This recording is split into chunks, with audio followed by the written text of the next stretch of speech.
Alright, cut the music. What's up guys? Darth Anonymous here. We're gonna be reacting to um the Behind the Tooniverse stream that TTR's cooking up. I'm excited for this. I've asked a lot of questions in the Discord. Will be great if some of mine get answered. We'll see. And I also thought some people had some interesting questions as well. So yeah, very excited about this. Hey, Jar Blue, what's up? How's the stream quality? How is the game audio? Was it too loud? Let me know. Or desktop audio. Let me know. And also, when the video starts or the stream starts, let me know if the audio is good. And make sure that my audio is louder than the video. That'd be great. So I'm definitely going to be talking over it. Good. Glad to hear Jar Blue. But yeah, I am excited for this stream. Let's listen to some more high roller music while we wait for the stream to start.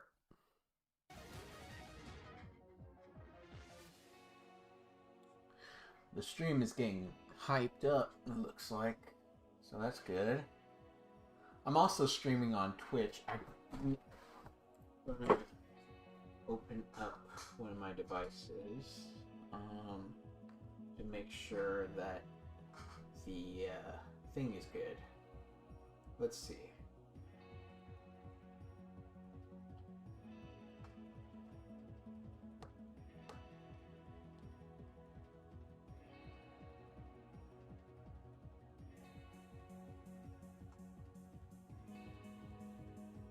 Okay.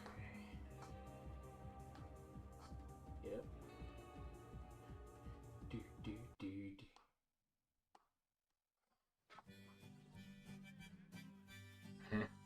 Ad started.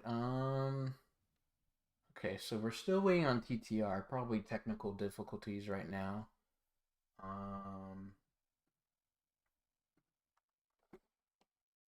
So I can look at my stream, see if it's going.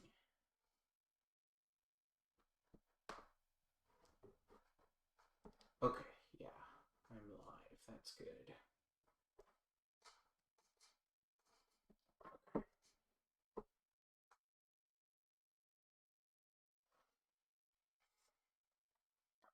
Alright, let's see what the chat's saying. Late fest, that's true. Hey guys, hope everyone is excited as I am for this stream.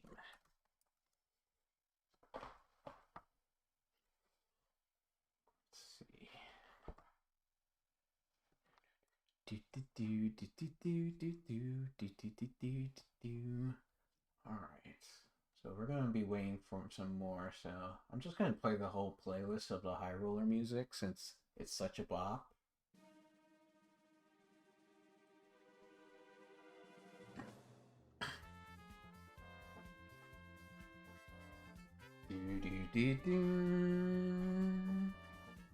So what's some TTR music we can listen to that's new? Town, pretend, field office music. Could listen to some field office music. Why not? Cellbot Task Force OST. This works. Let's do the room battle.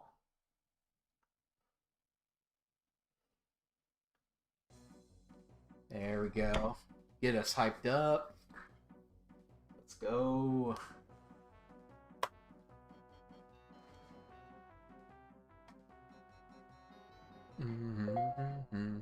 Is the volume good? Can you hear me over it?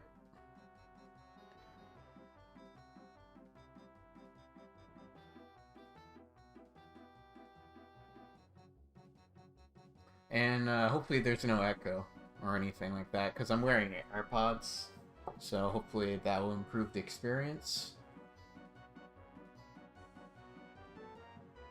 So my microphone doesn't pick up the voice Yo, Niels with the follow. Thank you so much. Good to see you, man. How you doing?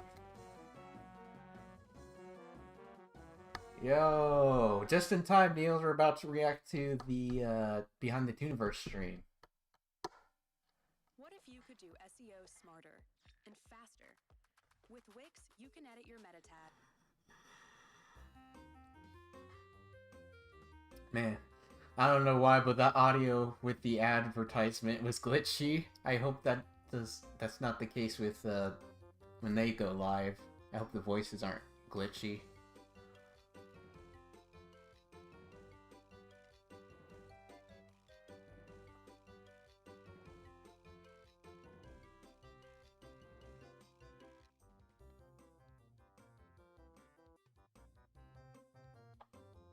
Yo, TTR, you good? Man, saw you went live via your Discord. Awesome, Niels. Awesome. Thank you. How was Cooper's stream? Or is he still streaming? I don't know. I've just been busy all day with ToonFest stuff. Or at least watching the virtual events and all that.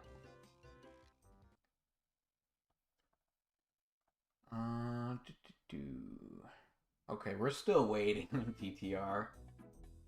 He just stopped? Ah, he done stream? Cool.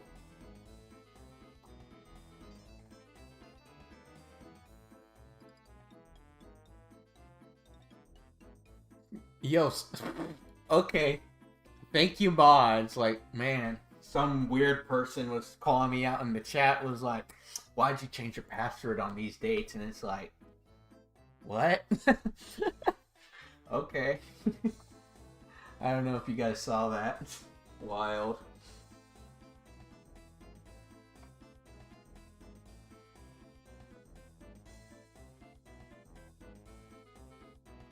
But yeah, I'll be leaving for ToonFest in like at midnight today.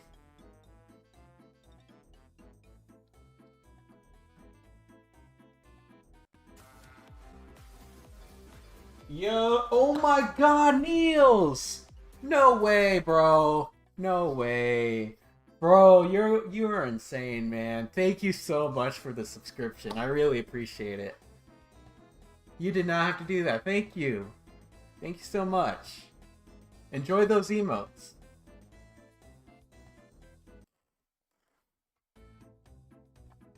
Man, what is taking so long? Yo, let me check their Discord. Let me see what's going on.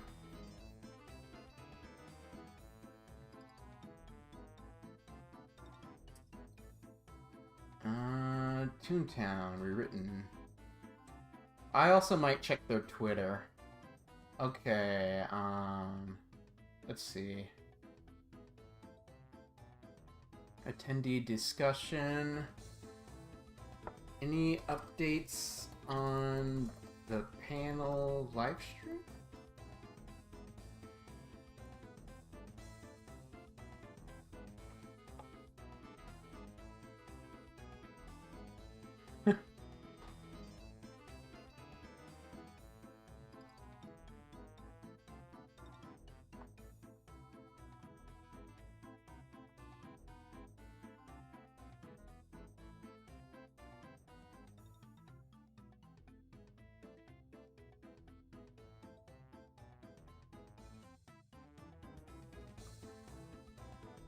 Bro, what is taking so long? No offense to TTR. TTR is doing great stuff. Yeah, I have no hate. No hate. But yeah, just excited for this, honestly. Playing what? Okay, sorry about the advertisement.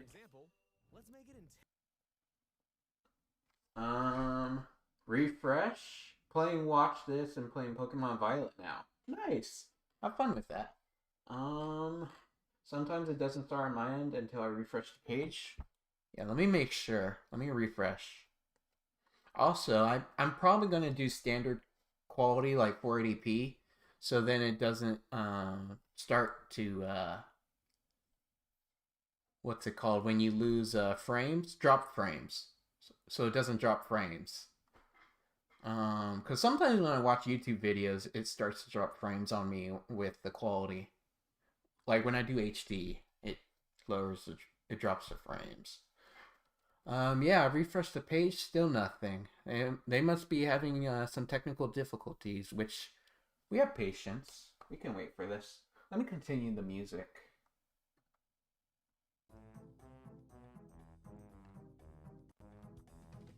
I might turn off my noise canceling for my AirPods, because I don't need noise cancellation right now. I'm in my room, so AirPod settings.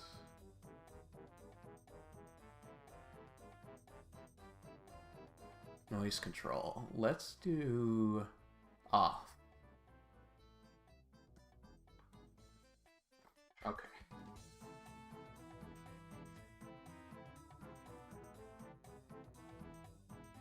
I'm gonna turn down. Okay, that's better. I hope you guys can still hear the music. I just turned it down on my end so it's not so loud. Yeah, let me know.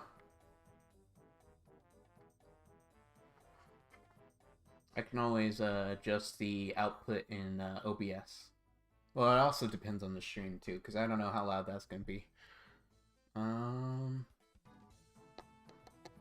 Yeah, we're just sitting here waiting, vibing, having a good time, you know. And every time my music ends, I think it's like the stream starting for some reason. It's funny. Oh god, my audio's glitching.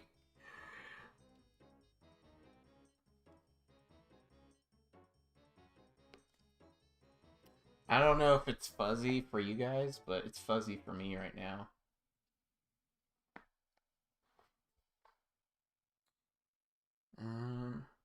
Hopefully that fixed it.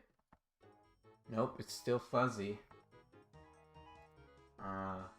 Let's try refreshing.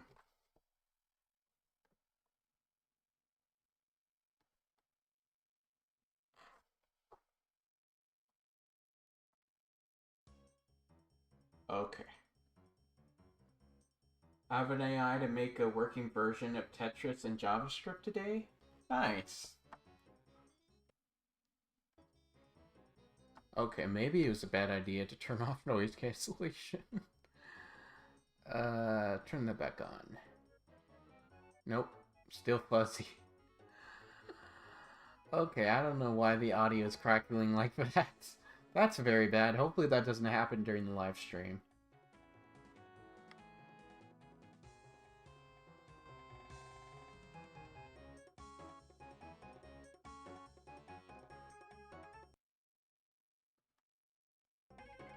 Okay, I fixed it. Let's go. So all I did was switch the devices back and forth, and it worked. Fixed the audio crackling. For the record, I don't know JavaScript, so I couldn't edit it. Okay. I hope TTR starts soon. It was supposed to start at 8:30. That's a 13-minute delay. I know that... I wish they would at least be transparent and tell us what's going on.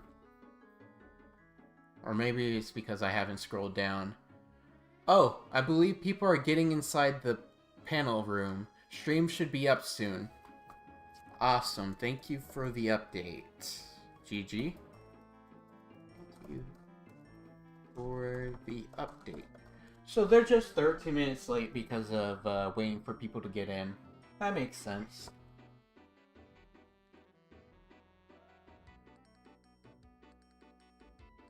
Oh man, it's the cold callers room. Love this.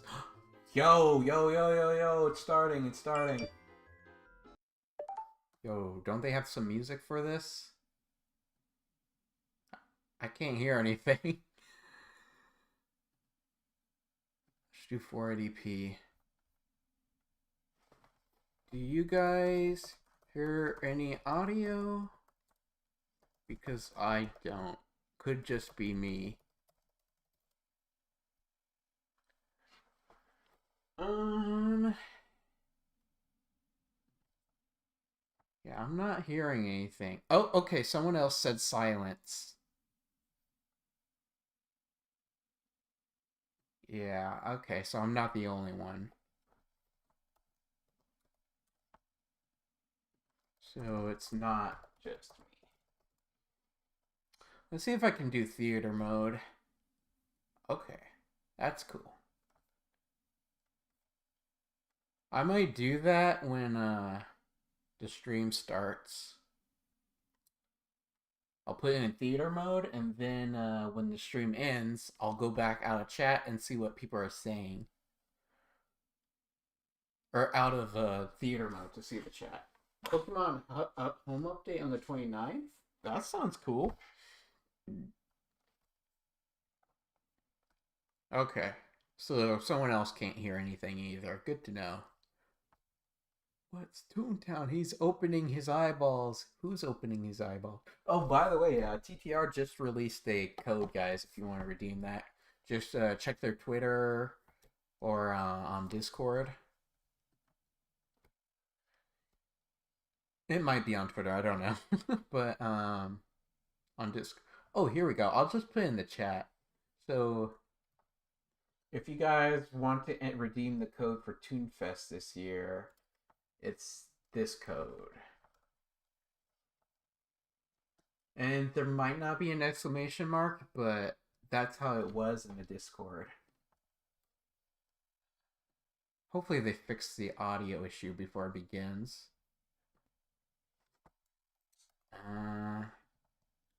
I believe so, but yeah, I don't hear it either.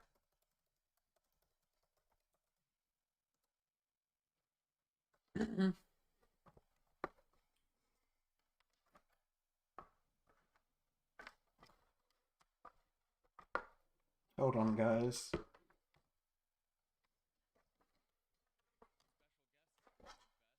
Oh? I can barely hear it. Hold on. Let me adjust it.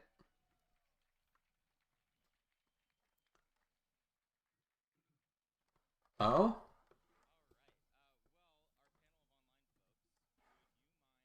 Hold on, guys. I'm going to adjust the volume.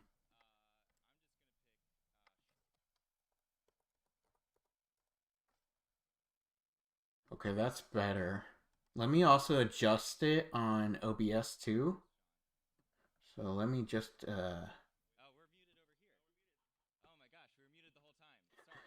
Good job, Joey. Good job.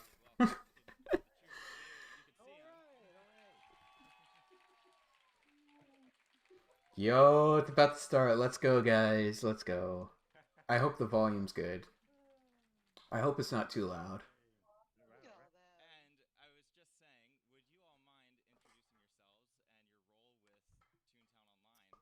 Okay, here we go, guys. I won't be viewing chat much now. Yo, it's Sean. Let's go. He worked on parties.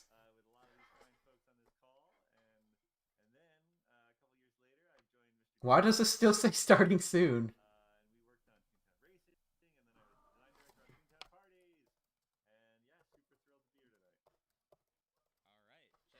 Yo, someone just said the audio's quiet. Imagine they fully blast me now, and I'm like, my ears! My ears!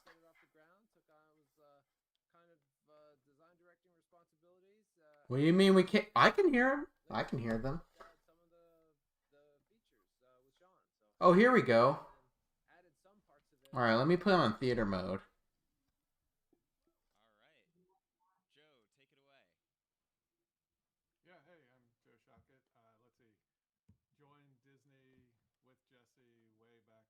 I wonder if I full screen it if you guys can still see it. Let me check.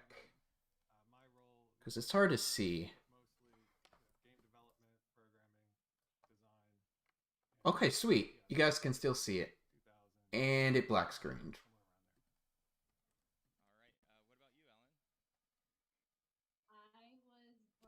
You guys see it now. Oh, what? What just happened? Ah, my ears! My ears! Oh my god, my ears! Oh my god. That's freaking scared me. What the heck happened? Wait, what the heck is this? No! Bro, what? Bro, I don't know what happened. I'm like, man, it put me on another video. Okay, here we go. Okay, hopefully I didn't miss much. Okay. Alright, hopefully I full screened it. Hopefully you guys can still see it. I'll keep an eye on my stream on my... Okay. You guys can still see it. Good. Let me know if it, all of a sudden you can't.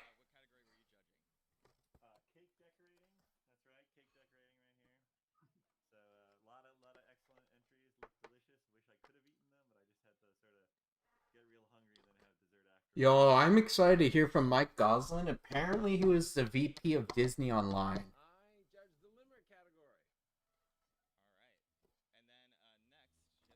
Oh, I'm also excited to hear from Gieto. I think that's how you say it. Because he was the senior lead dev of Toontown from 2008 to 2013. So he will definitely be interesting to hear from. As especially I'm so into programming and all that, so I'm excited.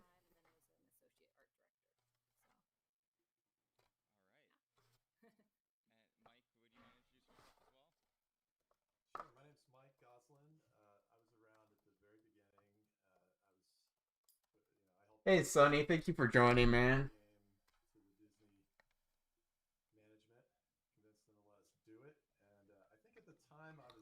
I believe Bridget was. They said on the website that she worked on Toontown basically the entire lifespan, like 2003 to 2013. So that would be interesting to hear too.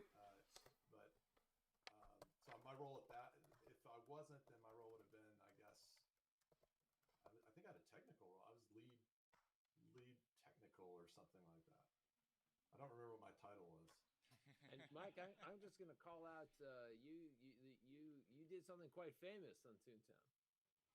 What was that? There's a certain tune task that you were personally responsible for. Oh yeah. Wait, what? I wrote the Little Old Man stuff. What? That is crazy. I'm sure you guys all got to enjoy that. Oh my god. Favorite Toontown. Months of pain. Yeah. All because of this guy. Did that? It was hilarious. That was me. Curse you, Mike Goslin. Joe had written the quest system, and then we had to like fill it all out, and so everybody took a neighborhood, and I got the Berg. Oh my god, they just turned it up like a huge ton. Hold on, guys. It's the last neighborhood, so Burst my ears. All right, Regine, what about you? You mind introducing yourself? Okay, hopefully that's not too quiet for you guys. Let me know. Very early in my career when I started with the team. Met Ellen on my first day of work, and I can tell you honestly, every person on this call taught me something very interesting. But beyond that, I was with them for 4 years, and I did support. And I wrote, believe it or not, this is my favorite part, is I wrote top tunes.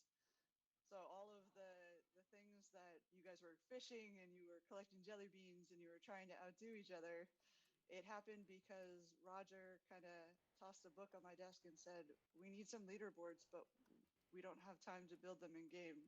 What do you think you can do?" And the answer was, "Oh, I'll try." So yeah, that's kind of, I think I owe my career to the people on this call. So thank you. Awesome. Oh, Jinx.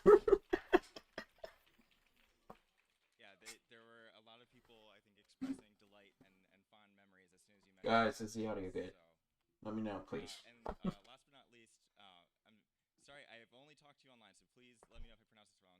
Gaeto, is that right? Yeah. Cool. Would you mind introducing yourself as well? Yeah, hi, my name is Giedo John, and I Giedo? studio in I think that's how you said it. I stayed until the last, and I was a programmer working on level editor, and I worked on the accessory system, then minimap, and things like that. All right. Well, let's give one more hand for all of our awesome Toontown Online developers. Doing online. These subtitles can be Jessup, funny. I understand you brought something special with you to this panel. Something never before seen. This is just so it's easier to understand Gieto, because I had a hard time understanding him. I was going to tell some stories, and then when we get to the end of that, I'll unveil that. But as I was going through my notes, because Joey said, "Hey, can you tell some stories from the beginnings of Toontown?" And I said, "Sure." And to refresh my memory, I went and dug through some old files, and I was looking online at the files that are shared in the repository, and I'm like, wait a minute, there's some stuff that's missing. And I went and dug through my stuff, and I'm like, oh, what about the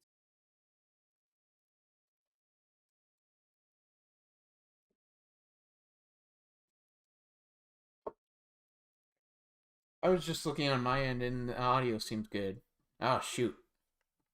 Let's catch up. I don't know why the stream paused. one design document, and I realized that, beginnings. So a little suspense there for you. Well, do you want to take us through? I guess. Sorry, guys.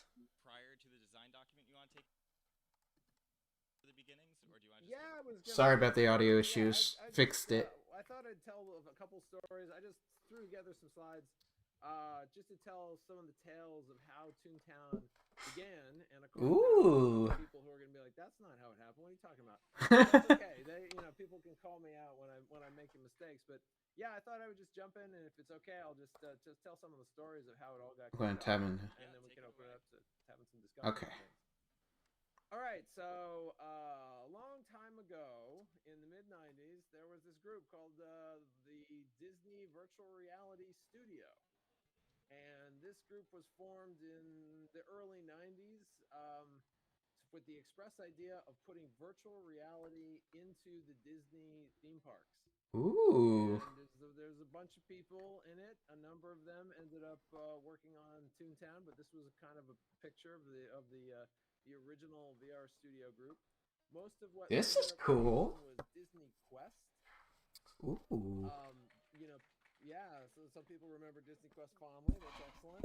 A little secret: the very first project that the VR studio worked on was a Rocketeer VR experience. Ooh, but that's cool. Never really got off the ground, as it were. And instead, we ended up switching to working on an Aladdin experience.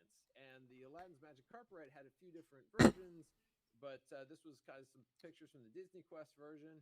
So the VR studio worked on this kind of groundbreaking virtual reality for Aladdin. And then we worked on this Hercules in the Underworld project that was at Disney Quest, which was this cave-based experience with Hercules. And then that got replaced with this Pirates of the Caribbean experience. I thought it was Caribbean. All really cool and exciting, and we were all really glad to be working on this stuff. But once Disney Quest was built, it kind of created. So that's how it led to the Pirates of the Caribbean online game. Hard realities of the Walt Disney Company is, if you're on a team that doesn't have anything to do, you might have a problem. You may not have a job in a few months.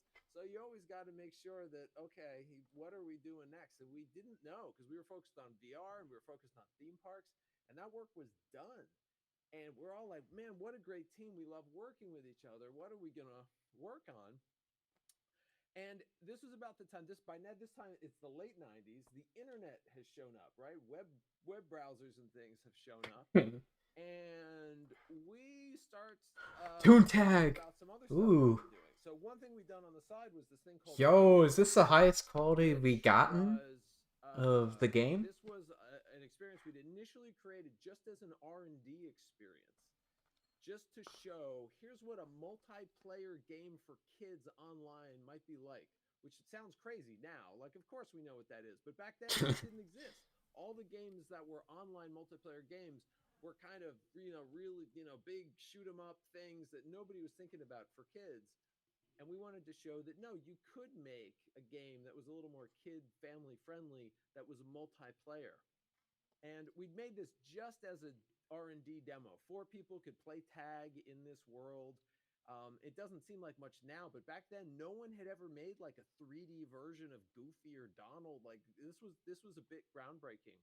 at the time. And one of the most memorable days for me was when Roy Disney Jr., Roy E. Disney, came by in order to check it out, and it was really weird. Like, I was on one side of the table, controlling Donald, and here's like Roy Disney Jr. playing Mickey on the other side of the table, and it was a very surreal moment. And then when it was done, I said, "Well, Roy, what did you think?" And he said, "I think it was keen." And we're like, all right, I guess that's about as good a compliment as you could get. Well, we built this just as a demo, and this turned into something because Is my later on we webcam were committed blocking to build anything, this guys? Should I move it? internet zone at Epcot Center. It was an installation, but they didn't know what they were going to put in it, and they were desperate. I should move my webcam, because honestly. it was kind of vague, and they saw the Toontag demo, and they said, Hold on. "Could we put that in it?" And so you can see there, this was an experience where 4 people would go on a stage and play this tag game. In Toontown with a kind of a live host, and you see 4 screens and this bigger screen. All right, I'm gonna move my webcam. And that ran at Epcot for about 10 years. So we had done that, but that was like a tiny project, and it was like, Move it to the bottom left. Well, what are we gonna do next? I'll have to hide my overlay for now. Thought about how we done the Toontag thing. We realized that doing online games could be a great thing for us to do because we knew 3D. Okay, for now I'm gonna have my overlay. I'm gonna have it back next stream. Well, actually next stream. I'll talk later. Online theme park, because there was this whole problem of raising money inside. All right, I hope that's better, guys. We knew how to go get $50,000 to do something, but to make an online multiplayer game at the time, we're like, that's going to cost $5 million. There wasn't a good way to get $5 million at the company, but we saw that there were ways to get $50 or $100 million. And so we're like, well, we'll try and do that. So we came up with this pitch all about, we're going to make 10 or 20, I think we had 20 MMOs. We're going to make 20 MMOs, and we're going to glue them all together so you can jump from one to the other. And we had this big pitch. We're going to have a Space Mountain MMO and a Toontown MMO and just about everything, every Disney property. We were kind of how we're going to make all these different connected MMOs, and it would be the online theme park. Oh, OTP. President's MMO. That's why they called it that. That's so cool. The deck from that, because I can't find that anywhere. I have it. It wasn't digital. It was in a binder. It was it was old school. Ooh. Yeah, it was before people did PowerPoint very well. So it was like a paper deck. It was crazy. Anyway, so we didn't really think we could build 20 MMOs, but we knew if we pitched 20? Oh my god. Listen to us.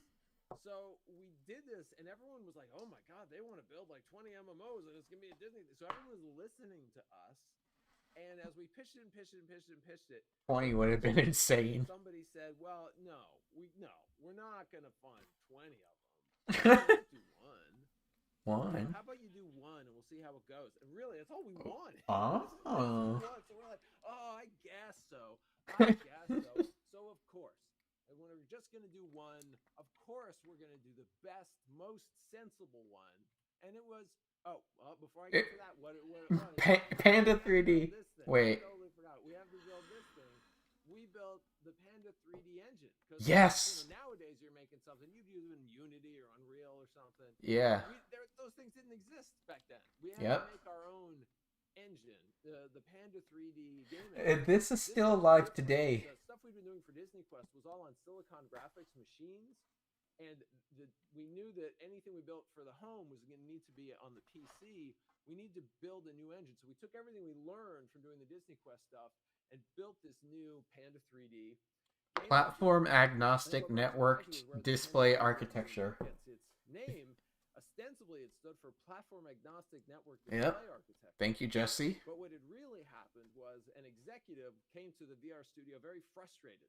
They were frustrated with us. All we wanted to work on was these 3D games, and he didn't think that was important. He thought that we should be working on web pages and using Java, and that's what's important. And we're like, we don't want to do that. We want to work on 3D games. We think that's important. Oh man, executives, man. Your team is like a bunch of pandas. All you'll eat is bamboo. And you're going to die because all you eat is bamboo. You need to be more like rats. Rats eat anything. So you need to be less like pandas and more like rats. And so you think about that. And we're like, okay, we'll think about it. And it inspired us to make our new engine and call it the Panda 3D engine. That's awesome. I love that. And of course, we needed a file format for it, so we called that Bamboo. So Bamboo. into the Panda engine, and Oh yeah, I think I've seen that format before. we built that engine, and at the same time, we're thinking about what should the game be. And obviously, the simplest, the most straightforward, best, most popular game for building an MMO about was going to be this, Atlantis.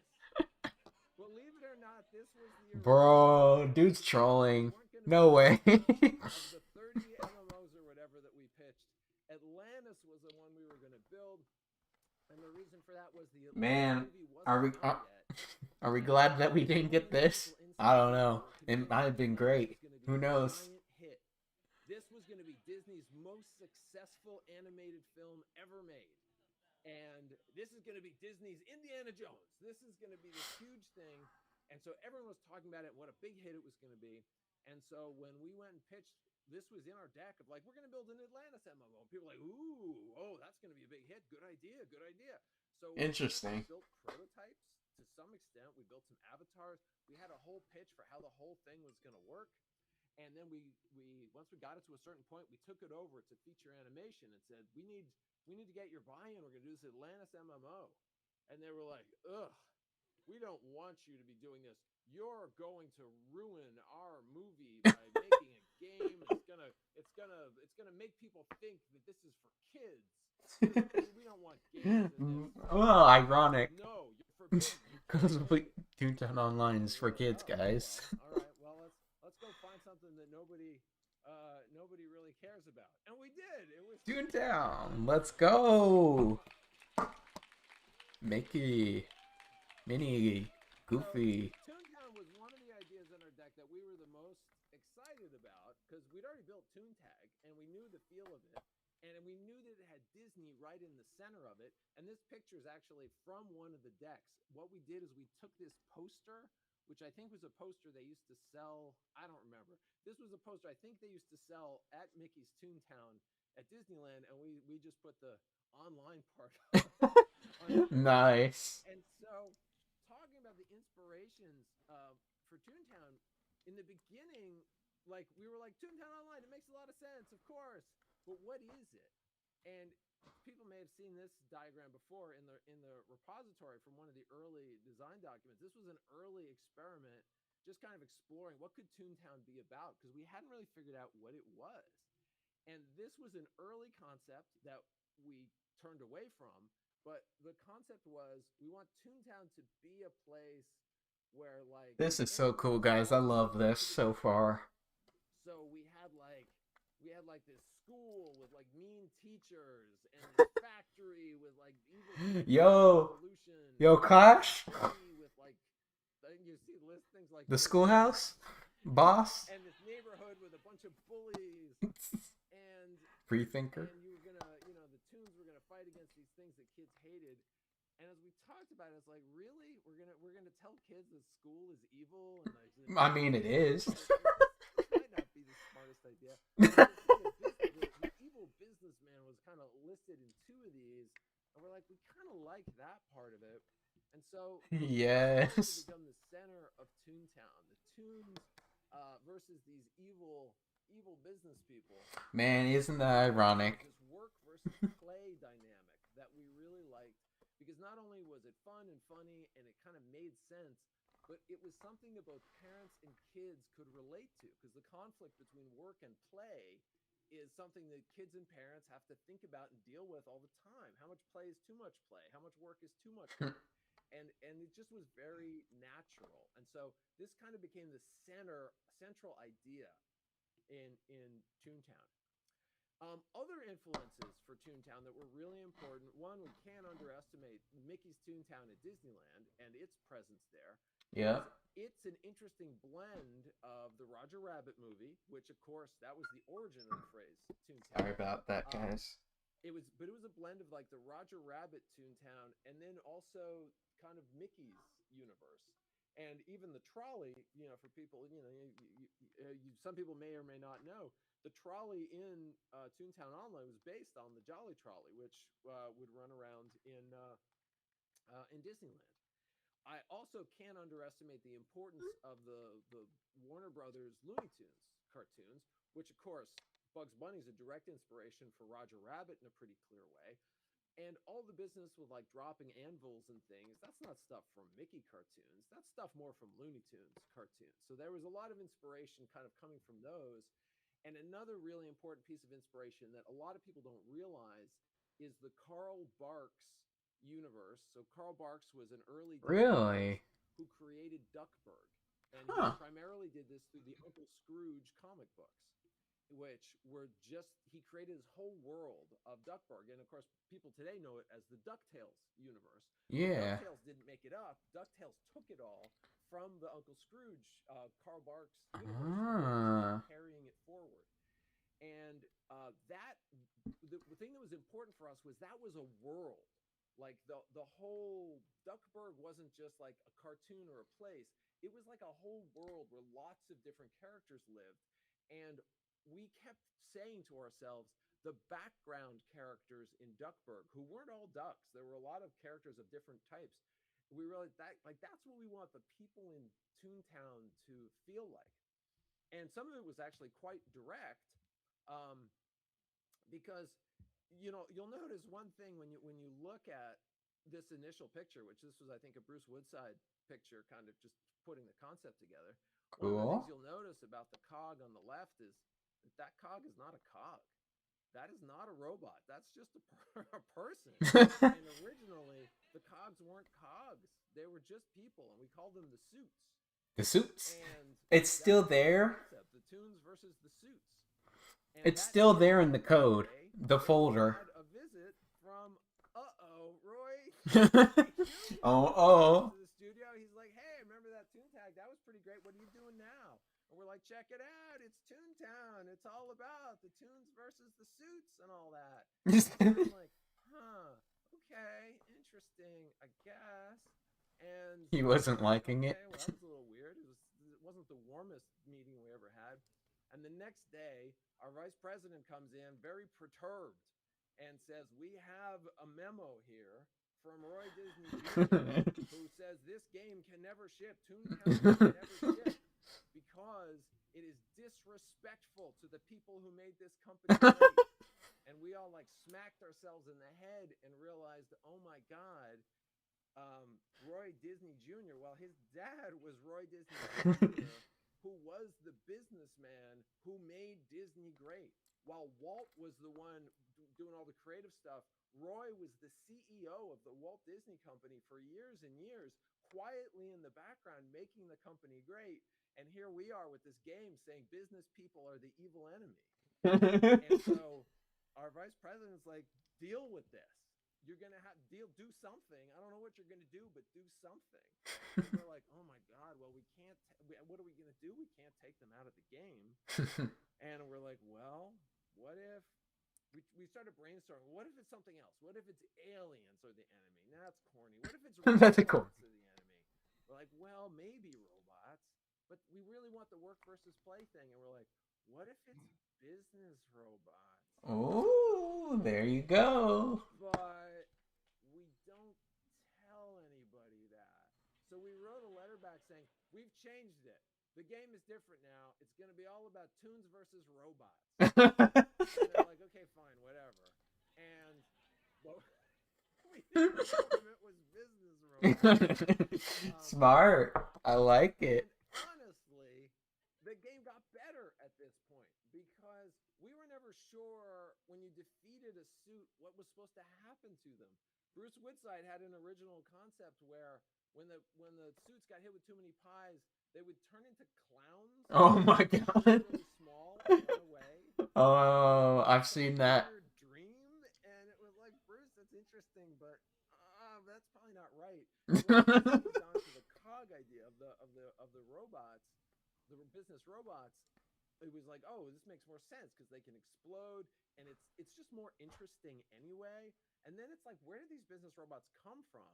And we're like, oh, let's go to Duckburg and figure it out. So we brought in the idea that Gyro Gearloose invented them, and to help Uncle Scrooge, because Uncle Scrooge wanted to. He was frustrated that his businesses weren't more efficient. So Gyro's like, I'll help you out. I'll make business robots. And then the business robots want to take over Toontown because they think that's an efficient thing to do. So it was fun to kind of take the Duckburg characters and weave them in to the world of Toontown. And so I was thrilled because I grew up with Gyro Gearloose. He's one of my favorite characters, and to be able to use him in a story, and I could not have been more excited. Not too long ago, when they did the new DuckTales show, there was an episode DuckTales. where Gyro's looking at his Yo. look what's in his notebook. Like, Let's go. bugs in his notebook, and I love this idea that he had them on the good list and crossed them off. Oops, that was an accident. Oops. But the whole idea that we created something that is now part of the Carl Barks Duckburg universe and in Gyro Gearless's world, was just something I was very excited about. That is awesome. Gotta love that. I just wanted to tell just a couple more quick stories about origins. Knock knock. Who's there? One of them are the knock knock doors, which are so cute and fun. But why are they there? Why did we put them there? They don't really serve any gameplay purpose. They showed up because initially, when we were making the towns, I remember this was a discussion with Felipe Lara, making the kind of prototype neighborhoods. There were all these doors to make the town look like a normal town. Like, of course, there's doors on buildings. And then, of course, people would run up, how do I open it? How do I open it? Open all these doors? We can't afford to make all these interiors. It's too expensive. And like, Felipe, get these out of here. We can't open it. Take the doors away. So he's like, okay, I'll take the doors away. Takes the doors away. And now the town looks super weird. It's just these walls, right? We had an occasional door, but like walls and walls and walls and walls. We're like, ugh, that looks terrible. We can't have doors you don't open. We can't have doors you do open. Do. And somebody came up with the idea of like, well, what if you knock on them and they tell a joke and that's it? Oh. Like, yeah, of course people want to interact. They don't need to necessarily go in. And we're like, knock knock jokes are cheap. So like we can do that. So that's how that idea came about. Another oh my god. Mike Goslin thing here, talking about Lil Oldman. Some people may not realize the I didn't realize that. Of the name of this character. He looks a little crazy. That's why I laughed. Anxiety, who has this funny character played by, or it's more like his eyes are so big, so it caught me off guard. I think Howard Morris is the gopher in Winnie the Pooh, actually, as a matter of fact, but he plays a lot of interesting characters. That's cool. And he plays a character in this named Professor Lil Omen. The joke is everyone always calls him, oh, are you Professor Lil Old Man? Lil Old Man, it's Lil Omen. It's just this. Oh, that's awesome. I love that. Mike was kind of riffing on that. So there's like part of the secret origin of Lil Oldman was in the Mel Brooks movie. Another unexpected origin is secret friends. The whole system by which you kind of establish friends with somebody and type messages back and forth. This came from an idea from another Disney game called Disney Girlfriends. And Disney Girlfriends was this game where if you had it and your friend had it, you could play multiplayer online games together by connecting your modems, I think, or something. I don't remember how it worked, but you would connect one friend to another friend, and it worked by you'd request a secret code from the game, and you'd tell it to your friend, and then they'd type that secret code, and then the system would connect you together. That's cool. And it was a way that you. So that's where it originated, huh? Safe because they'd requested these secret codes, and we're like, we were really looking for ways to keep kids safe online, and we're like, that's pretty smart. Disney Girlfriends as a product was kind of crazy silly because what are the chances that it's a multiplayer game that you buy in the store and you can only play with your friends who have it? It's like selling one walkie-talkie. Like, what are you doing? So it didn't really do very well as a product. But that was a smart idea, and we borrowed that idea for the Secret Friends system. That is so cool. I like that. Very well. And then the last little story to talk about would be the origin of the trading cards and the newsletters. Yo, the pig This thing? was, I know Joe and I were very passionate. The random trivia guy on Twitter tweeted about the pig thing recently. Oh, we want this to feel like a club, and kids are part of the club. Wouldn't it be cool if as soon as you joined and you paid, that you start getting stuff in the mail, and you really feel like you were part of this club? And we were excited. It was going to be stickers. And what I think was the original concept was all about stickers. And we go to marketing and we're like, yeah, we want to do this. It's going to be great. And they're like, wait, you're saying this game where kids pay $6 a month, what are we going to spend? $1 a month mailing this out? We're just going to give them that for free, like a free $1 a month. You're going to do that. That's the plan. And we're like, yeah. I mean, you pay $10 a month. This is a business. What are you talking about? We can't just give away $1 a month to everybody. Like, that doesn't make any sense. Get out of here with that. And we were kind of executives, man. Like, well, maybe we need to think about it from their point of view, because it is kind of a lot of money. $1 a month is not nothing. And we were thinking about, well, what do they really care about? And as we thought about it and talked about it more, we realized the way the marketing people thought about it is they thought about what does it cost to get someone to, how much do they need to spend on advertising to get someone to buy a subscription? And then once they bought the subscription, we want to keep them as long as possible. And it was like, oh, wait a minute. So like they're expecting the subscription lasts a certain period of time. And we're like, we think that if you get this in the mail, it's going to make the subscription last longer. So we went back to them and said, okay. We're not here to tell you about how cool it is. We're here to talk about a terrible moment. The moment a subscription gets canceled. And they're like, what are you talking about? We're like, okay, we're going to talk about when a subscription gets canceled. Here's how a Toontown subscription is going to get canceled. A parent is alone at night. The kids have gone to bed and they're paying the bills and they're going through the credit card and they're like, what? $6 a month?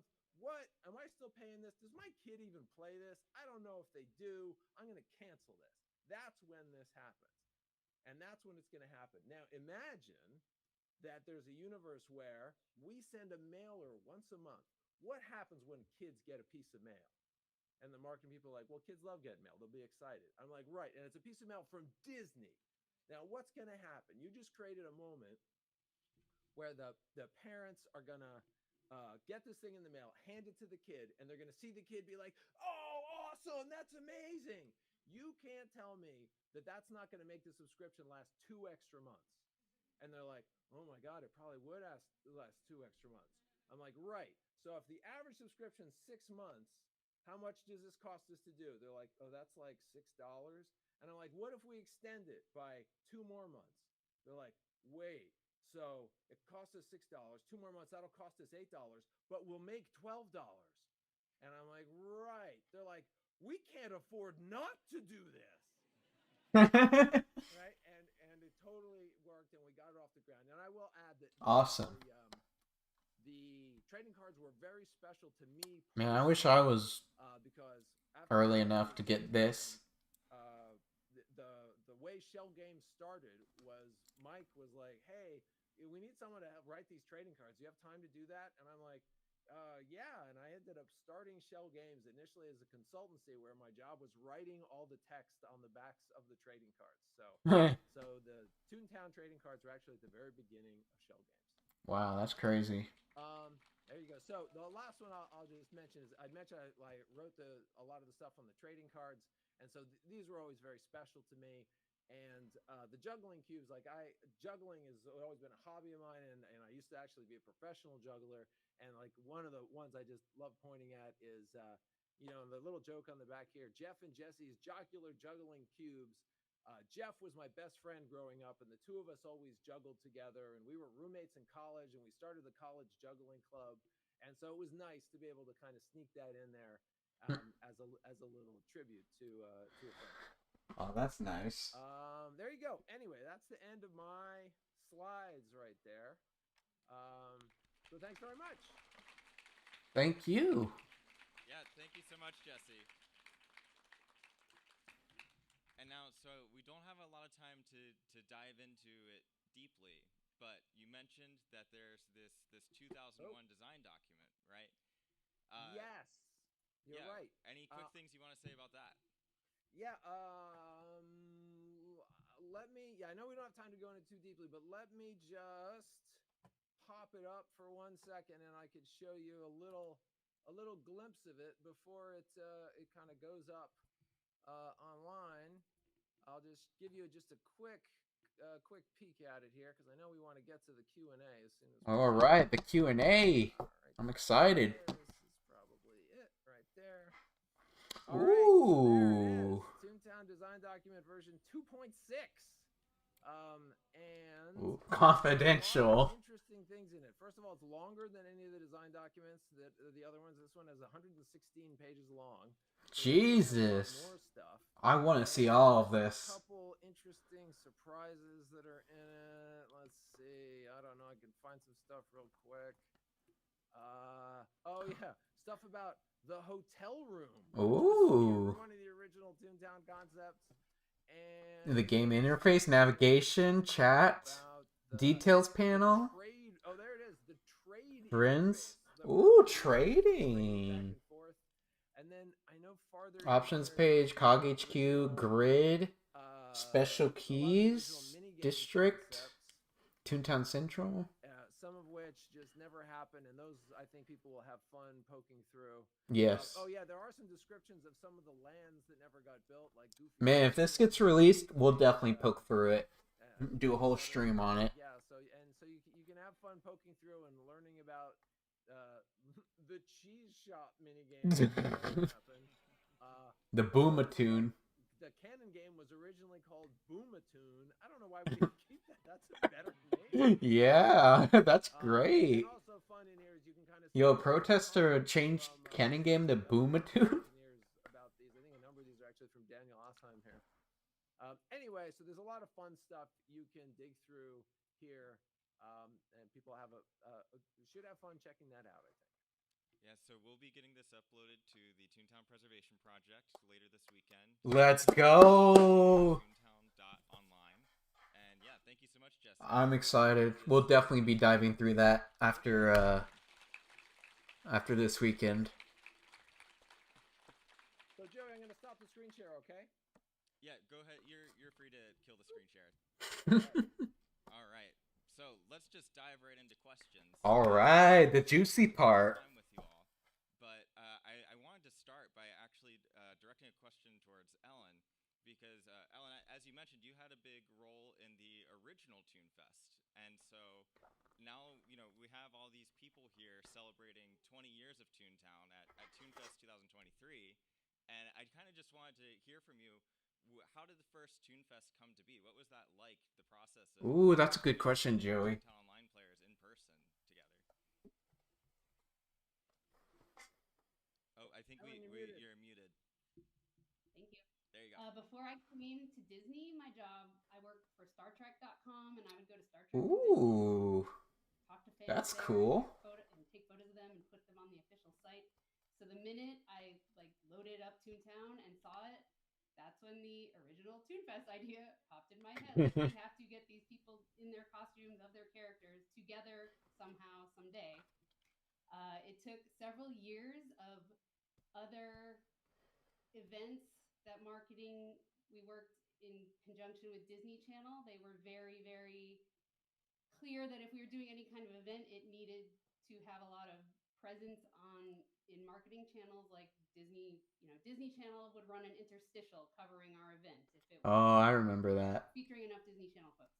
So the Grand Prix. Disney 365. And we did something else. Oh, we did a charity event that was very focused. Oh, I thought they were talking about the advertising of it. A few contests so people could come to those events, but it wasn't really about the fans. It wasn't until 2006 that I think we had finally gotten enough momentum and the fan sites were exploding and there was enough interest that we had convinced them that we should do a proper ToonFest. So the first one was on the studio lot in 2006. And then the following year, we did Fantasia Gardens at Walt Disney World in conjunction with the launch of Acorn Acres. So it was like a golfing Cool. event. I didn't even realize it was because of the launch of Acorn Acres. That's Those cool. were some of the most exciting, events I've been to. It was so thrilling watching everyone come together and put their costumes on and just, tune out together. Awesome. And do you happen to have any advice for, we're just kicking off ToonFest. We got 3 more days of it here. Do you have any advice for fans to make the most of their weekend at ToonFest? This is where I'm going to cry because I'm just so excited that the fans are still fanning and that you all are together and, be excellent to each other and, give everyone, jelly beans and hugs and tune ups all over the place. Yay, thank you. And yeah, just be your awesome, amazing tune selves. Thanks for being the best, easiest community to manage really ever because you're all so great. Everyone's clapping. Might as well. All right. So, Getting a phone call. Ellen, over to now. Reg, I understand that you also had an interesting role to play in the Toontown community. Correct me if I'm wrong, but I believe you provided support for some of the international versions of the game. Is that right? Oh, they sent me away to go launch them. It was awesome. So each of our international versions were actually launched via partners. So I'm trying to remember the name. So I think we had, I want to say one of them was Telefonica, one of them was Orange. I'm pulling here, but so we launched it in the UK. We launched, which believe it or not, you're like, wait a minute, the UK, that's also English, but there's a whole nother culture over there, folks. We launched it in Spain. We launched it in France. I believe we had the Philippines. We had Japan. We had all of these Brazil. cultures, and back in the day, it was like, okay, just translate the game and off you go. And Toontown didn't do it that way. And that's what made it so special. They made it so that it was culturally relevant. So we had Bastille Day when they were having different holidays there. We were very aware of the cultural differences. Wow, that is so cool. It was American holidays first. But when you were launching the actual game, they made it culturally relevant to the players. So it wasn't just about like accept the American culture and off you go. It was make it unique to them. And you found that you had a lot of people. The other fun part is quick chat. It translated for you, so you didn't have to speak the other person's language. You just chatted between each other, and you could have a conversation with someone. Yeah, who didn't really TTR when you added that, that'd be so cool. So yeah, it was a lot of fun. I met a lot of people. I now live in the UK, which probably came from that first trip that you guys sent me over there. So thanks for that as well. It's just gonna be a love fest for me today. But knowing all of these different thanks, Ellen. But knowing all of these different things, we had to provide support to these players. So it was making sure that we. Yo, Ellen has a Toontown shirt. I see. Hey, That's so I've got cool. This thing that's broken, but also, hey, that localization isn't quite right, or hey, that's slightly offensive. Can you please fix it for us? And those building out that team is actually what I did. So. That is so cool. I like that. That's where you wanted to go with the question, but that's where I've taken you. You perfectly answered it. The question was going to be one from Gigi. Just a special shout out to them, who is one of our community members who asked just what went into supporting all that. I think you totally covered it. That was a good question, Gigi. In the room here who have traveled from other countries to come to ToonFest. Do y'all want to raise your hand in the audience? Oh, wait, I have it. My people, where you at? There's a couple around the room here. I think we tracked. How long was the longest flight to come here? 22 hours. Jeez, someone's dedicated. Thank you. And I think that is in large part thanks to your work in supporting the international community with Toontown. That's awesome. Now, I'll move to another one for Sean, actually. So, Sean, you mentioned you started working on Toontown as an intern. You later sort of moved up into Goofy Speedway, eventually design directing for parties. Yeah, parties guy. I guess, like, going up from so early in your career, working on the game in these different roles. And do you also happen to have any advice for, say, aspiring game developers? Yes. On something like Toontown. Ooh, yeah. Yeah, absolutely. I mean, it was great. I mean, I went out to not really knowing what to expect. I think there were 3 of us that were going out from my graduate school, and we were working on different things. But I was working with Jesse and Joe and Mike and Roger and those guys, and I think you guys put me to work on some tune maker stuff, like sort of revamping some of that, and then on this, I graduated to some work on some mini games, Match Mini, and things like that. But Yes. it was just wild to doing Python and doing. Yeah, Here's Python. a game that people don't say. They say it's not very good. Can you make it better? Like, actually. And it was just, you threw me right in there. You treated me as part of the team, and it was just awesome. And I think, that's something we definitely try to do at Shell Games. Like, we put our interns on, important parts of the game, and it's like, hey, that's the best way you're gonna learn, and you get treated as part of the team, and it was awesome. And so, yeah, when Jesse was a great boss, then he was a great professor, and I guess I must have made a good impression because he called me up later, but but yeah, I was very fortunate in my career path, and I think that as far as advice to folks, work on projects with your friends. Agreed. I did a Whatever, game jam. you can work Yeah. on. You can use the same engines we use, right? Unity and Unreal. You can download those. You can make projects with your friends. You can put them up on your website. And I know, at least when we're hiring folks at Shell Games, right, we're looking at, is this person really Portfolios. excited about game development? And, Okay.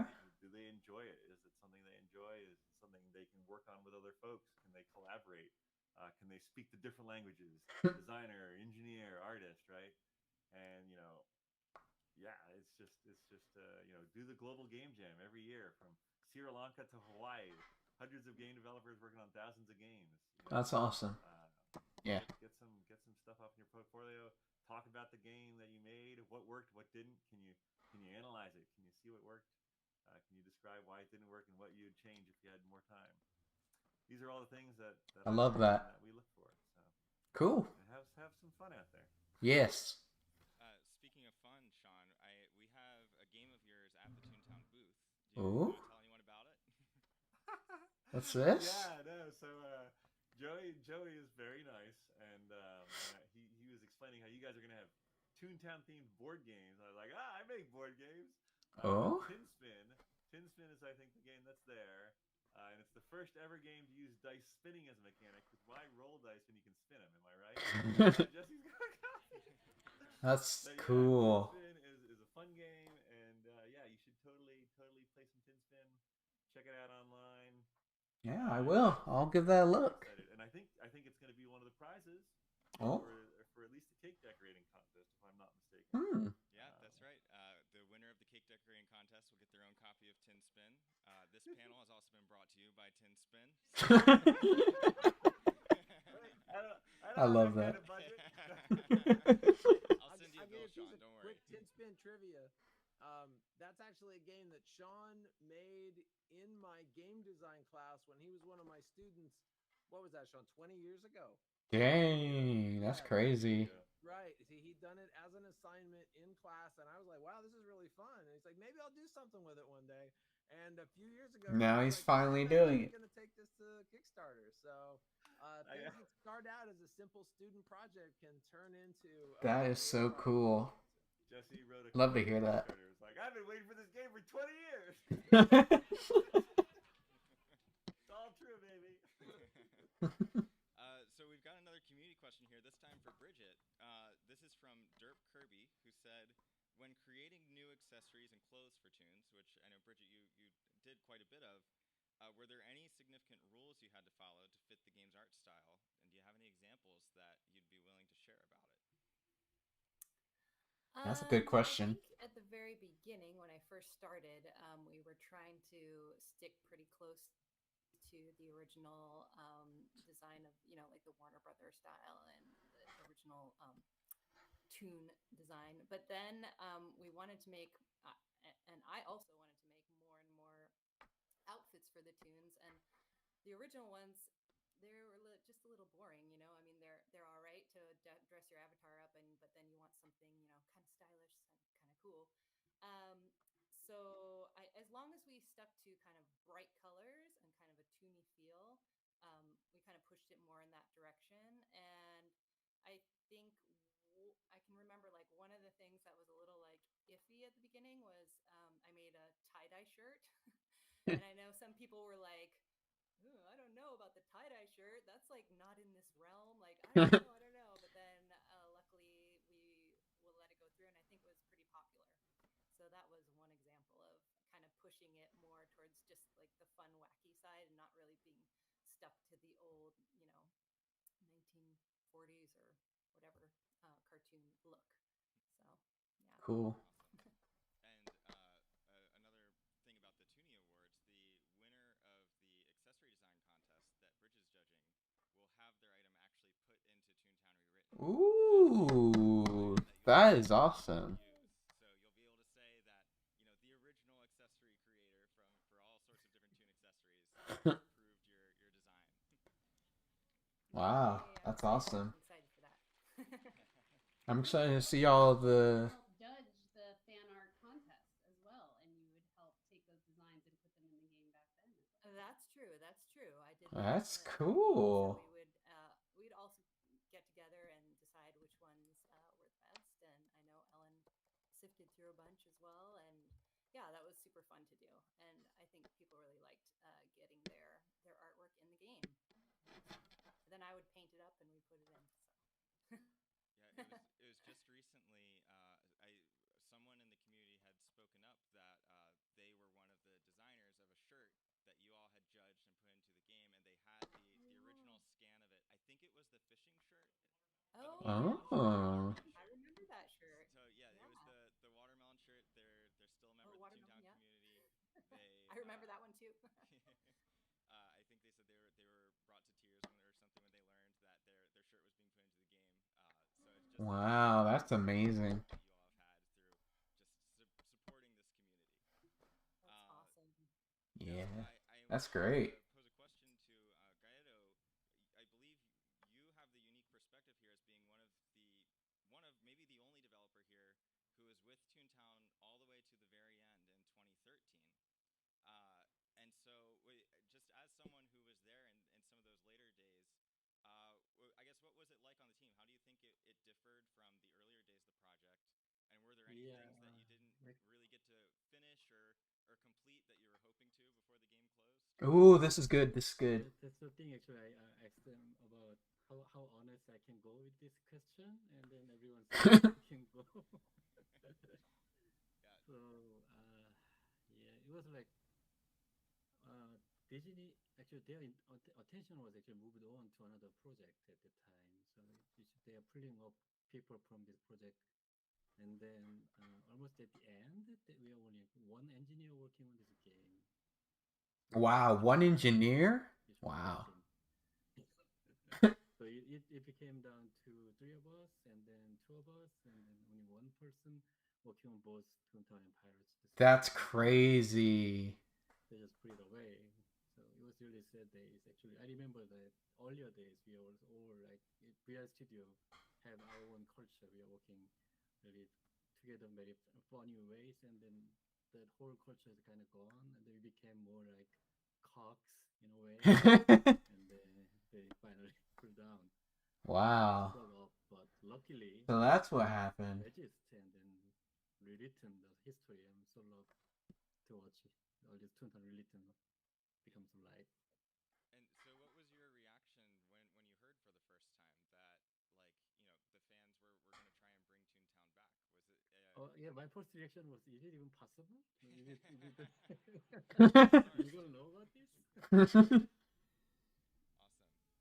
Awesome. And speaking of the other projects, Mike, I believe you not only oversaw Toontown at one point, but also Fairies and Pirates Online. Ooh. Cars Online. World of Cars, man, that was something. What was it like? I guess how did Toontown pave the way for those other Disney MMOs? Yes, good question. Like lessons that you learned from Toontown that were put into those other games later on. Oh yeah, absolutely. I mean, we kind of got back to the original idea of the online theme park. We had pitched we're going to do 20 of these, and Toontown worked. And this crazy thing about Toontown is they told me I needed a business model to get funding for the project, and we didn't have any business people on our team. We were a studio.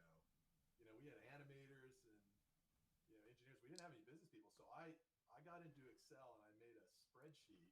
And I had some help from some people like, hey, what do you think that this is going to cost? And we built this model. And nowadays you could probably use ChatGPT to ask. it was spot on. Like we hit exactly the revenue numbers that we had put in this model, this crazy model that we just cooked up. And so the result of that is they thought we were just geniuses. That's awesome. And so they let us do whatever we want. There was a period of time where we could just say, all right, we're going to do this game and here's what it's going to do. And they were like, okay, fine, here you go. Here's the funding. The money truck up and start making these games. So that's awesome. A couple things. One is figuring out all the safety and the chat and by the way, speed chat community ever. But despite that, there was still a lot of stuff going on that we had to kind of police, and so that was a big learning. And as we expanded to these other games, we were able to use the same system. It's funny how Wizard 101 used the same system of speed chat. Word filter started with and speed chat plus, kind of. We went out and bought some beer, and we just sat down and started coming up with all the most profane things we could think of. For the block list. And it eventually grew to be in, I think, something like 10 different languages. Dang. It was like a massive thing, and I think we were the first ones really to do that. It was so much bigger than that, Mike. Matt took it over at some point and created an algorithm that took Dante's Inferno and figured out what I know, guys, what series of phrases in 5-word chunks would the likelihood you would find them in that book, and then based on that ratio, that's how much we knew whether this was a bad phrase or a bad conversation flag. And all of that was in every language we were supporting. Jeez, that's crazy. Yeah, it was so impressive for the time, and now I look at what we're doing today, and I'm still like, Matt built a better one, because it was just it's just unreal. And yeah, but Toons on the whole were a wholesome bunch. We were very lucky. Mm-hmm. Sorry, Mike, I didn't want to interrupt you there, but it was so much bigger than just the original profanity list. Yeah, that's the theme here. Is like everything we started, with this kind of small team in one room turned into this massive business. We had, I think five of these at one point. Yeah. All going at the same time. Crazy. Globally, we were in all these places, and we had this great map. Somebody took a Google map and put a pin for every live player on it, and it was just amazing to see that thing. We were covering the whole planet, and wow. people were coming on. Like there's this like wave after the kids go to bed. There's this wave of adults would sign in. That's when we knew we were really onto something. Is when they would tell us that there were multiple players per household. So our subscription numbers weren't really the story. It was really how many people in the house were playing together, and a lot of times it was the parent was one of the primary players. Nice. Yeah, we learned a ton. We used it in all the other games, but each one was a little different. They were trying to go after different audiences. I think we overreached with Pirates. We tried to do this thing that was so huge that we almost killed the team trying to build it. Jeez, that's a bit rough. No, it really was the online theme park for a while. We kind of got about a good chunk into the original plan, largely because Toontown worked so well. Yeah. Oh yeah, the OTP server. So we even tried to build a metaverse. Oh. Where you could have Toons and Pirates hanging out together. Oh, that would be cool. That was kind of wild, and I had it running on my computer, and we would bring execs in and show them, and they're like, "What is this? What is this? What on earth? This will never fly. You'll never be able to get approval for this." But we built it. It was part of the original online theme park pitch. I think we called it the Vista Viewer or something. Vista? Where you could go between the worlds, and then later we're like, that's a terrible idea. Really? I think it'd be It's great. cool to walk around and Yeah. it's kind of like this backstage kind of idea. And there was you could just walk from one. It was really like a theme park. You could walk from one area to the other and like Oh, that would be all the cool. different kinds of characters. That's the nice thing about Yeah. Football and Panda is it was all the same engine, so we could cross over like that. Yeah. That'd be So cool. we've got Just some have the pretty tunes interesting run questions into here. pirates. I'll try and do a little bit of a round robin for. First, there's two community questions I know a lot of people in here are wondering. Specifically, these are coming from someone named Speedster and someone named Darth M. Yo, Darth M, that's me. Joe for this, but Joe, if you don't know, feel free to pass it to anyone maybe brave enough to answer. There were a couple urban legends of Toontown before the game closed that went unanswered. For example, there was the Cog Nation crates in Cashbot headquarters, which everyone's always sort of speculated, like, is there some giant Cog headquarters out there? Ooh, Maybe. Cognation. I don't know. Is there anything you can say about that, of what your discussions were internally? I do remember we were trying to build COG headquarters for every track of COGs. I do remember that. Those were added late in the game. I worked on a couple of them, designed a couple of them. But boy, I'll have to pass it to Gato. Do you remember this lore, Gato? Because that might have been after my time. Or Yo, I can't believe they might answer my No, 'cause I question. do not. I've seen the crate. I don't know who. Yo, I'm Darth M, guys. Yeah. Well, so another one that is the chairman of the Cogs, and so when you defeat the CEO, he says the chairman's not going to like this as he's defeated. Yeah. And we never met the chairman in Toontown. Yeah. Were there any discussions of what the chairman might be? One thing I'm reminded of is when you do world design, there's this concept of distant mountains. That Is he gonna ask about the tunnel? Because that's what I asked you about don't just in relation to design things this. in front of you that you're interacting with on a The daily under basis. construction tunnel. You also design, things you may never get to, you may get to someday, and so I think the chairman was one of those that like we might get to him someday, but I don't remember ever any design docs or anything specific. Does anyone else?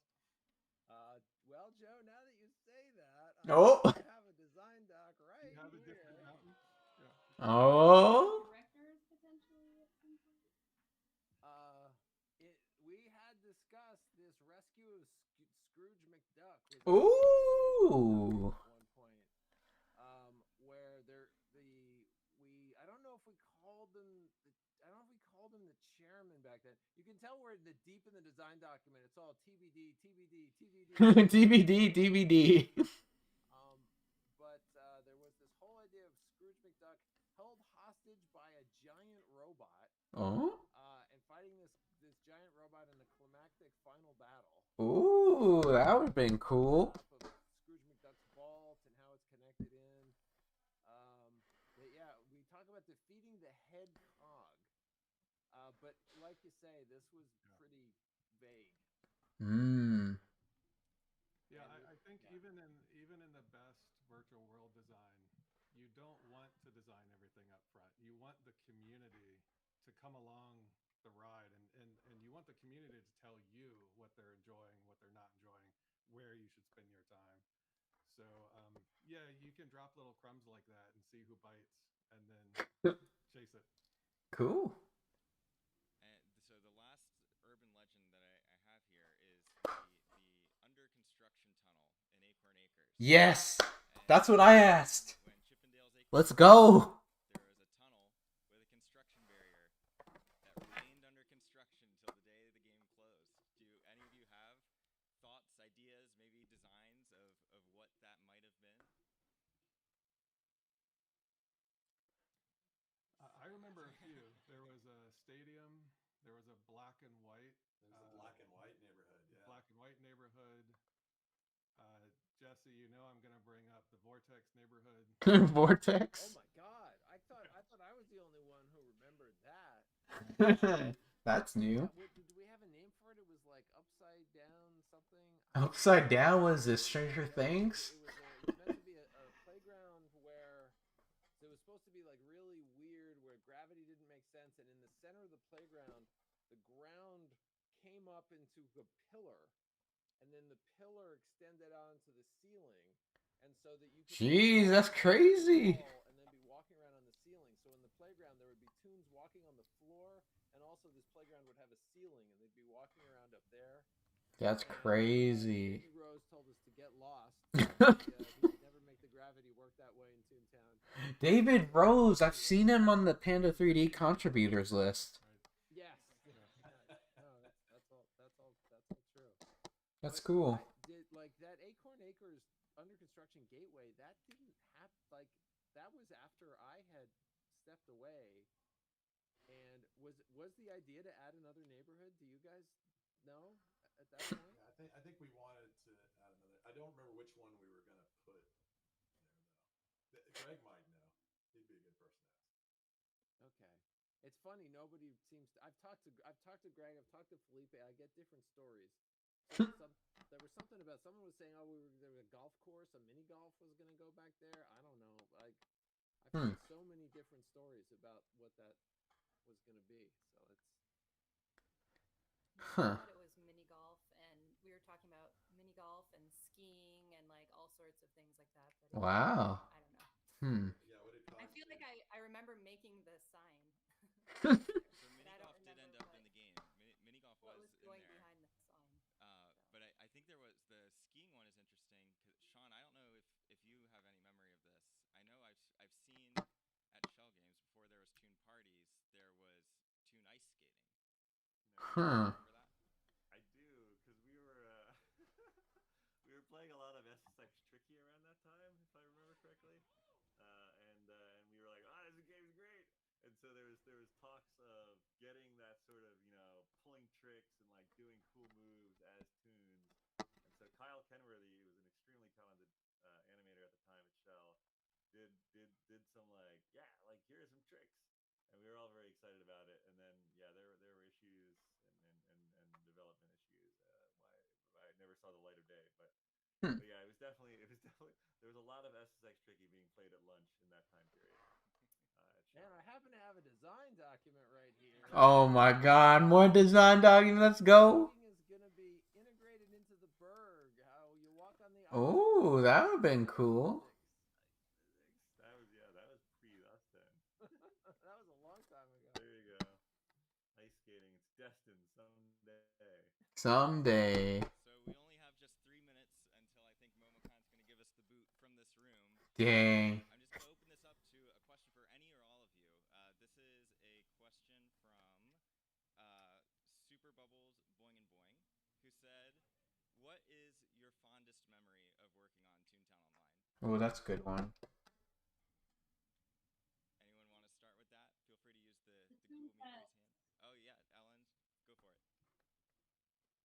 Just the ToonFest, getting to interact with the community face to face was always the best part. You know, it's one thing to read all of your messages and emails and hang out on the fan sites, but getting to actually talk to people who love this game and want to be together is the best.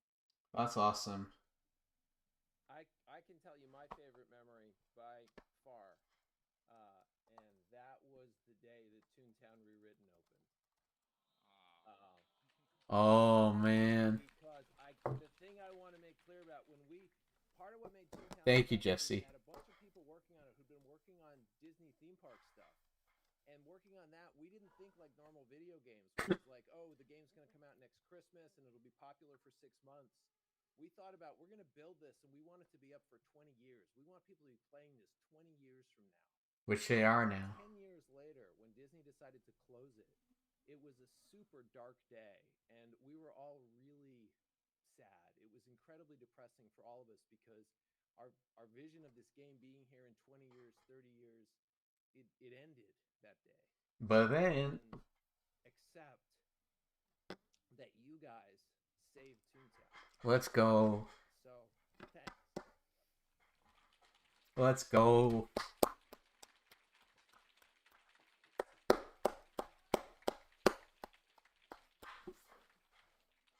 I know that's a hard one to top. Does anyone else have any final thoughts before we wrap up? I'll add one. I mean, this happens maybe once a year or thereabouts. I'll run into somebody who I'll have to Toontown, and they'll come up and say, "Hey, that was my childhood. Like that's what I did. I grew up in that game, and like it never gets old. I mean, when people tell you like they've spent time and it was something that really had an impact on them, like that always makes me, just it's so humbling, like just to have that kind of ability to impact so many people. If I'm ever a game And it developer, happens yeah, all the that time would make still. my day. I've run into people and just so many people feel so strongly about something that we work so hard on, and it's just a great feeling. I'm sure you guys get that too now. I mean, it's this thing is just going to keep going.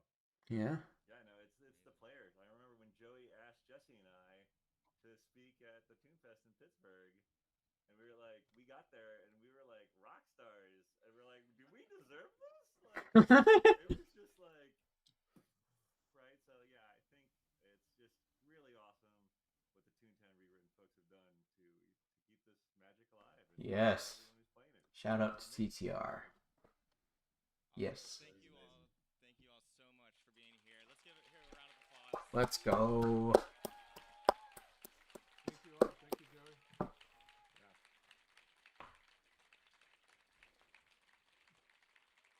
You all are amazing. We're so happy that you've been a part of ToonFest. I know some of you will be stopping by later on for the Toonie Awards, so we'll see a couple of you again.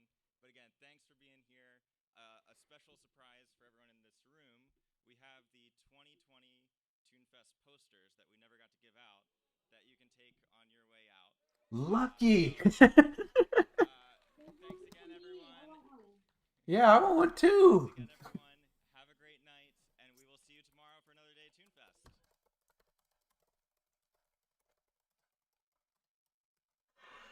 Yo, that was great. Yo, I love that. That was awesome, guys. But I need to get ready for tomorrow. Well, for tonight. I'm gonna be leaving tonight, so I'm gonna raid someone. We'll see who's live right now. Thank you for tuning in, guys. Appreciate it. Oh wow, Smirky is still live. Looks like we're gonna go say hi to Smirky. Okay, he's a great streamer. I'm gonna close that. Yeah, let's go say hi to Smirky.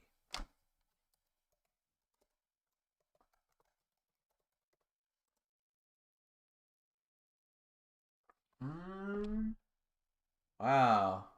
Huh. Smirky's raid settings do not allow you to raid it this time. Okay, we cannot raid Smirky, so we'll raid, who else is streaming?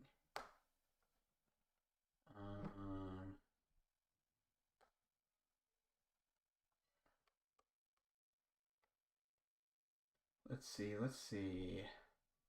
Yeah, Megasteam's streaming the event, so we're gonna say hi to Megasteam. Alright, guys.